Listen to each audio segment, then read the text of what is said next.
ಯಾವಾಗ ನಮ್ಮದು ಕೈ ಮೂಮೆಂಟ್ ಆಗುತ್ತೆ, ನಮ್ಮ ಕೈ ಕೆಳಗಡೆ ಬ್ಲಡ್ ಕೂಡ ಮೂಮೆಂಟ್ ಆಗ್ತಾ ಇರುತ್ತೆ. So that is the reason when you do the massage, make sure you are going step by step, come on the top, then go down. See ಕಿವಿ ಹತ್ರ ಪ್ರೆಷರ್ ಪಾಯಿಂಟ್, ಎಲ್ಲ ಕಡೆ ಪ್ರೆಷರ್ ಪಾಯಿಂಟ್ ಕೊಡ್ತಾ ಕೊಡ್ತಾ ಕೆಳಗಡೆ ಬಂದು ಕೆಳಗಡೆಯಿಂದನೇ ಮತ್ತೆ ಬ್ಲಡ್ನ ಡ್ರೈನ್ ಮಾಡಿ ಅದೇ ಜಾಗದಲ್ಲಿ ಬಿಡಬೇಕು. ಯಾವಾಗ ನೀವು ಫೇಶಿಯಲ್ ಮಾಡುವಾಗ ಒಂದ್ಸಲ ಕೈ ಇಟ್ಟ ತಕ್ಷಣ ನಮ್ಮ ಕೈ ಕೆಳಗಡೆ ಇರೋ ಬ್ಲಡ್ ಮೂವ್ಮೆಂಟ್ ಆಗ್ತಾ ಇರುತ್ತೆ, ಬ್ಲಡ್ ಸರ್ಕ್ಯುಲೇಷನ್ ಆಗ್ತಾ ಇರುತ್ತೆ.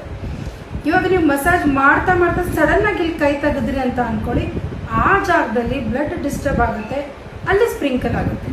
ದಟ್ ಈಸ್ ದ ರೀಸನ್ ಏನಾಗುತ್ತೆ, ಕಣ್ಣು ರೆಡ್ ಆಗೋದು, ಸ್ಮಾಲ್ ರ್ಯಾಷಸ್ ಬರೋದು, ಸ್ಕಿನ್ ಡಲ್ ಆಗೋದು, ಪ್ಯಾಚ್ ಬರೋದು ಪ್ರಾಬ್ಲಮ್ಸ್ ಆಗುತ್ತೆ. ಯಾವಾಗ ನೀವು ಮಸಾಜ್ ಮಾಡೋ ಮೂಮೆಂಟ್ಸ್ನ ಕರೆಕ್ಟಾಗಿ ಮೂಮೆಂಟ್ ಮಾಡಿಕೊಂಡು step by step with the process ನೀವು ಕೆಳಗಡೆ ಹೋಗಿ